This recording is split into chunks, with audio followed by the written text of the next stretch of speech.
ആകാശവാണി.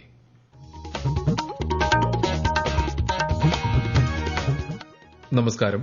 പ്രാദേശിക വാർത്തകൾ വായിക്കുന്നത് സുധീൻ സേനുദ്ദീൻ.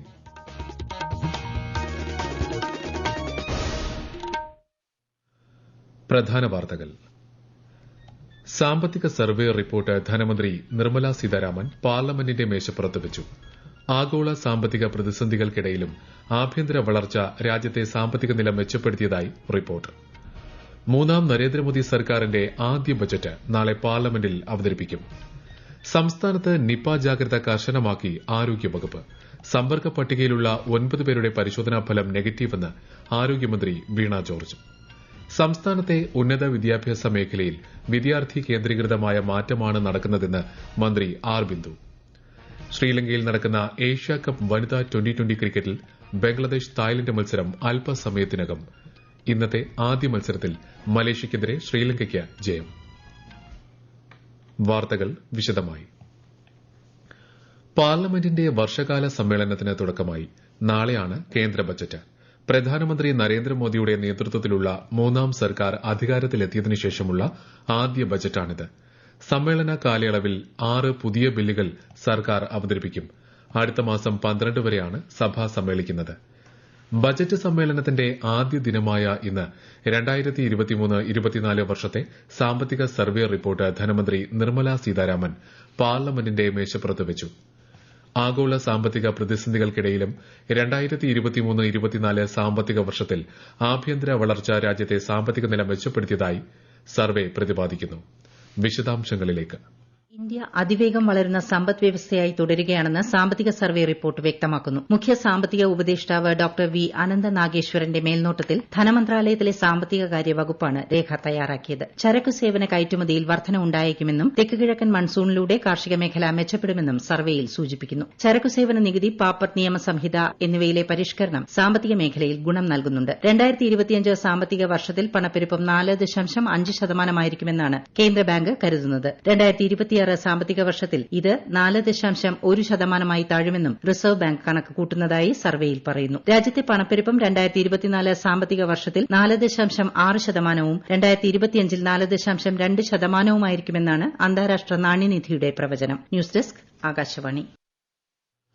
വികസിത ഭാരതമെന്ന കേന്ദ്ര സർക്കാരിന്റെ ദൌത്യത്തിലേക്കുള്ള ശക്തമായ അടിത്തറയായിരിക്കും ഈ വർഷത്തെ ബജറ്റെന്ന് പ്രധാനമന്ത്രി നരേന്ദ്രമോദി. രാജ്യത്തിന്റെ അമൃതകാലത്തിന് വളരെ നിർണായകമാണ് കേന്ദ്ര ബജറ്റെന്നും അദ്ദേഹം പറഞ്ഞു. ബജറ്റ് സമ്മേളനത്തിന് മുന്നോടിയായി പാർലമെന്റിന് പുറത്ത് മാധ്യമങ്ങളോട് സംസാരിക്കുകയായിരുന്നു പ്രധാനമന്ത്രി. വരുന്ന 5 വർഷം എല്ലാ പാർട്ടികളും രാഷ്ട്രീയ പ്രവർത്തനങ്ങൾക്കുപരി രാജ്യത്തിന്റെ വികസനത്തിനു വേണ്ടി സ്വയം സമർപ്പിക്കണമെന്ന് പ്രധാനമന്ത്രി അഭ്യർത്ഥിച്ചു. അടുത്ത തിരഞ്ഞെടുപ്പ് വരുന്നതുവരെ രാജ്യത്തെ കർഷകരുടെയും യുവാക്കളുടെയും സ്ത്രീകളുടെയും ശാക്തീകരണത്തിനു വേണ്ടി പ്രവർത്തിക്കണമെന്നും അദ്ദേഹം പറഞ്ഞു. പാർലമെന്റിന്റെ ഇരുസഭകളും ഇന്നത്തേക്ക് പിരിഞ്ഞു. നാളെ ലോക്സഭയിൽ പൊതുബജറ്റ് അവതരണം കഴിഞ്ഞ് 1 മണിക്കൂറിന് ശേഷം രാജ്യസഭ വീണ്ടും സമ്മേളിക്കും. ചോദ്യോത്തരവേളയിലെയും ശൂന്യവേളയിലെയും നടപടികൾ പൂർത്തിയാക്കിയാണ് സഭ ഇന്നത്തേക്ക് പിരിഞ്ഞത്. ബജറ്റ് സമ്മേളനത്തിന്റെ ആദ്യ ദിനമായ ഇന്ന് രാജ്യസഭ സമ്മേളിക്കവെ ആരോഗ്യകരമായ ചർച്ചകൾക്കും സംവാദങ്ങൾക്കും അനുകൂലമായ അന്തരീക്ഷമൊരുക്കാൻ രാജ്യസഭാ ചെയർമാൻ ജഗദീപ് ധൻകർ അംഗങ്ങളോട് അഭ്യർത്ഥിച്ചു. നിപ ബാധിച്ച് മരിച്ച കുട്ടിയുടെ സമ്പർക്ക പട്ടികയിലുള്ള 9 പേരുടെ പരിശോധനാ ഫലം നെഗറ്റീവെന്ന് ആരോഗ്യമന്ത്രി വീണ ജോർജ് അറിയിച്ചു. മരിച്ച കുട്ടിയുടെ മാതാപിതാക്കളുടെ ഫലവും ഇതിൽ ഉൾപ്പെടുന്നു. പട്ടികയിൽ തിരുവനന്തപുരം, പാലക്കാട് ജില്ലകളിൽ ഉള്ളവരും ഉൾപ്പെട്ടിട്ടുണ്ടെന്നും മന്ത്രി പറഞ്ഞു. നിപ ബാധിച്ച കുട്ടി സമീപത്തെ പറമ്പിൽ നിന്ന് അമ്പഴങ്ങ കഴിച്ചതായി കൂട്ടുകാർ സ്ഥിരീകരിച്ചതായും അവിടെ വവ്വാലുകളുടെ സാന്നിധ്യം സ്ഥിരീകരിച്ചിട്ടുണ്ടെന്നും കൂടുതൽ പരിശോധനകൾ നടത്തിയാലേ കാരണം സ്ഥിരീകരിക്കാൻ കഴിയൂവെന്നും മന്ത്രി പറഞ്ഞു. സമ്പർക്ക പട്ടികയിൽ ഹൈറിസ്ക് വിഭാഗത്തിൽ 101 പേരാണുള്ളത്. അതേസമയം നിപ വ്യാപനം തടയുന്നതിനുള്ള പ്രതിരോധ നടപടികൾ ഊർജിതമാക്കിയിട്ടുണ്ട്. കർണാടകയിലെ ഷിരൂരിൽ മണ്ണിടിച്ചിലിൽ കാണാതായ കോഴിക്കോട് സ്വദേശി അർജുനെ കണ്ടെത്താനായി കരസേനയുടെ നേതൃത്വത്തിൽ തിരച്ചിൽ ഊർജിതം. വിദഗ്ധരുടെ നേതൃത്വത്തിൽ ഗംഗാവാലി നദിയിൽ ഉൾപ്പെടെയാണ് ഇപ്പോൾ തിരച്ചിൽ നടക്കുന്നത്. കരയിൽ ലോറിയില്ലെന്ന് സൈന്യം സ്ഥിരീകരിച്ചതായാണ് റിപ്പോർട്ട്. അതേസമയം നദീതീരത്ത് നിന്ന് ഒരു സിഗ്നൽ കൂടി ലഭിച്ചിട്ടുണ്ട്. ഈ പ്രദേശത്തെ മണ്ണ് നീക്കി പരിശോധിക്കുന്നുണ്ട്.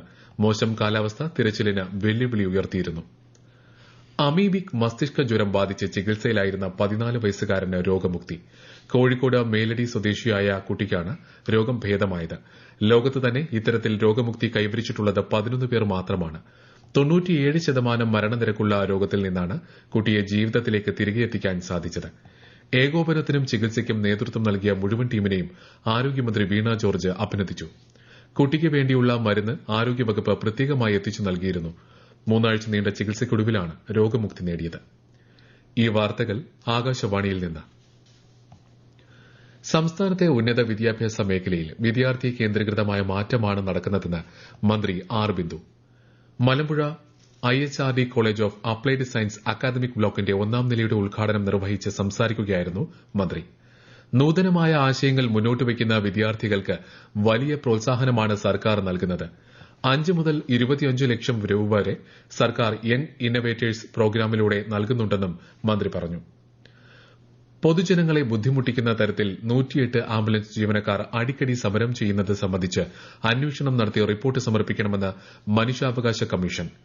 ആരോഗ്യവകുപ്പ് ഡയറക്ടർക്കാണ് കമ്മീഷൻ നിർദ്ദേശം നൽകിയത്. ശമ്പളം കിട്ടാൻ വൈകുമ്പോൾ സേവനം നിർത്തുന്ന പ്രവണത അടിയന്തരമായി തടയണമെന്ന് ആവശ്യപ്പെട്ടുള്ള പരാതിയിലാണ് നടപടി. സംസ്ഥാനത്ത് ഡയപ്പർ ഡിസ്ട്രോയർ സ്ഥാപിക്കുന്ന ആദ്യ പഞ്ചായത്ത് എന്ന ബഹുമതി തൃശൂരിലെ എളവള്ളി ഗ്രാമപഞ്ചായത്തിന്. ഡയപ്പർ സംസ്കരിക്കുന്നതിനുള്ള ബുദ്ധിമുട്ട് പരിഹരിക്കാനാണ് സ്വന്തമായി ഒരു യന്ത്രം തന്നെ പഞ്ചായത്ത് രൂപകൽപ്പന ചെയ്തത്. ശാസ്ത്രീയമായി ഡയപ്പർ സംസ്കരിക്കാനുള്ള ഈ സംവിധാനത്തിന് മലിനീകരണ നിയന്ത്രണ ബോർഡിന്റെ അംഗീകാരവും ലഭിച്ചിട്ടുണ്ട്. കേരളത്തിൽ വ്യാഴാഴ്ച വരെ മഴയ്ക്ക് സാധ്യതയെന്ന് കേന്ദ്ര കാലാവസ്ഥാ വകുപ്പ്. വടക്കൻ ജില്ലകളായ മലപ്പുറം, കോഴിക്കോട്, വയനാട്, കണ്ണൂർ, കാസർഗോഡ് എന്നിവിടങ്ങളിൽ ഇന്ന് മഞ്ഞ ജാഗ്രതയാണ്. കേരള, കർണാടക, ലക്ഷദ്വീപ് തീരങ്ങളിൽ നിന്ന് മത്സ്യബന്ധനത്തിന് പോകാൻ പാടില്ലെന്ന് മുന്നറിയിപ്പുണ്ട്.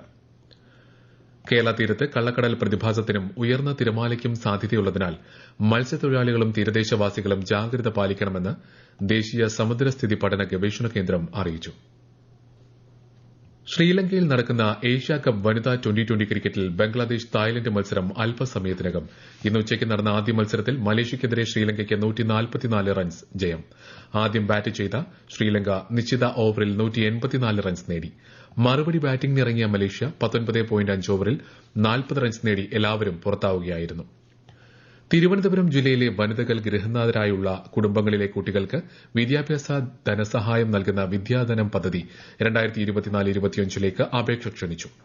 വിവാഹമോചിതരായ വനിതകൾ, ഭർത്താവ് ഉപേക്ഷിച്ചു പോയ വനിതകൾ, ഭർത്താവിനെ കാണാതായി 1 വർഷം കഴിഞ്ഞ വനിതകൾ, നിയമപരമായ വിവാഹത്തിലൂടെ അല്ലാതെ അമ്മമാരായ വനിതകൾ തുടങ്ങിയവരെയാണ് പദ്ധതിയിൽ എ കാറ്റഗറിയിൽ ഉൾപ്പെടുത്തിയിട്ടുള്ളത്. പൊതുജന പദ്ധതി അപേക്ഷാ പോർട്ടൽ എന്ന വെബ് പേജ് മുഖേന ക്ഷേമ പദ്ധതിക്ക് അപേക്ഷിക്കാം. HIV ബാധിതരായ വ്യക്തികളുടെ കുട്ടികളെ പദ്ധതിയിൽ ബി കാറ്റഗറിയിൽ ഉൾപ്പെടുത്തിയിട്ടുണ്ട്. ചിന്നക്കനാലിൽ കാട്ടാന ആക്രമണത്തിൽ കൊല്ലപ്പെട്ട ടാങ്കക്കുടി സ്വദേശി കണ്ണന്റെ കുടുംബത്തിന് സർക്കാർ 10 ലക്ഷം രൂപ സഹായം നൽകുമെന്ന് ദേവികുളം MLA എ രാജ പറഞ്ഞു. കാട്ടാന ശല്യം പ്രതിരോധിക്കാൻ 3 RRT സംഘങ്ങൾ മൂന്നാർ മേഖലയിൽ പ്രവർത്തിക്കുന്നുണ്ട്. ചിന്നക്കനാലിലടക്കം ജനവാസ മേഖലകളിൽ ഇറങ്ങുന്ന കാട്ടാനകളെ പിടികൂടി ഉൾവനത്തിലേക്ക് മാറ്റിയാൽ മാത്രമേ പ്രശ്നത്തിന് ശാശ്വത പരിഹാരമാകൂവെന്നും അദ്ദേഹം അടിമാലിയിൽ പറഞ്ഞു. ജലജീവൻ മിഷന് കീഴിലെ ഹർ ഘർ ജൽ പദ്ധതിയിലൂടെ കഴിഞ്ഞ 5 വർഷത്തിൽ ഗ്രാമീണ മേഖലയിൽ 11.75 കോടി പൈപ്പ് ലൈൻ കണക്ഷനുകൾ ലഭ്യമാക്കിയതായി കേന്ദ്ര സർക്കാർ. രാജ്യസഭയിൽ കേന്ദ്ര ജലശക്തി സഹമന്ത്രി വി സോമണ്ണ രേഖാമൂലം അറിയിച്ചതാണ് ഇക്കാര്യം. 2019 ഓഗസ്റ്റിൽ പദ്ധതി ആരംഭിച്ചപ്പോൾ 3.23 കോടി ഗ്രാമീണ വീടുകൾക്കാണ് പൈപ്പ് വെള്ള കണക്ഷൻ ലഭ്യമായത്. എന്നാൽ ഇന്ന് രാജ്യത്തെ 77% ഗ്രാമീണ ഭവനങ്ങളിൽ ജലം ലഭ്യമായതായും മന്ത്രി പറഞ്ഞു. പ്രധാന വാർത്തകൾ വീണ്ടും. സാമ്പത്തിക സർവേ റിപ്പോർട്ട് ധനമന്ത്രി നിർമ്മല സീതാരാമൻ പാർലമെന്റിന്റെ മേശപ്പുറത്ത് വെച്ചു. ആഗോള സാമ്പത്തിക പ്രതിസന്ധികൾക്കിടയിലും ആഭ്യന്തര വളർച്ച രാജ്യത്തെ സാമ്പത്തിക നില മെച്ചപ്പെടുത്തിയതായി റിപ്പോർട്ട്. 3ാം നരേന്ദ്രമോദി സർക്കാരിന്റെ ആദ്യ ബജറ്റ് നാളെ പാർലമെന്റിൽ അവതരിപ്പിക്കും. സംസ്ഥാനത്ത് നിപ ജാഗ്രത കർശനമാക്കി ആരോഗ്യവകുപ്പ്. സമ്പർക്ക പട്ടികയിലുള്ള 9 പേരുടെ പരിശോധനാ ഫലം നെഗറ്റീവെന്ന് ആരോഗ്യമന്ത്രി വീണ ജോർജ്. സംസ്ഥാനത്തെ ഉന്നത വിദ്യാഭ്യാസ മേഖലയിൽ വിദ്യാർത്ഥി കേന്ദ്രീകൃതമായ മാറ്റമാണ് നടക്കുന്നതെന്ന് മന്ത്രി ആർ ബിന്ദു. ശ്രീലങ്കയിൽ നടക്കുന്ന ഏഷ്യാകപ്പ് വനിതാ ട്വന്റി ക്രിക്കറ്റിൽ ബംഗ്ലാദേശ് തായ്ലന്റ് മത്സരം അല്പസമയത്തിനകം. ഇന്നത്തെ ആദ്യ മത്സരത്തിൽ മലേഷ്യയ്ക്കെതിരെ ശ്രീലങ്കയ്ക്ക് ജയം. പ്രാദേശിക വാർത്തകൾ കഴിഞ്ഞു. അടുത്ത വാർത്താ പ്രക്ഷേപണം രാത്രി 7:25.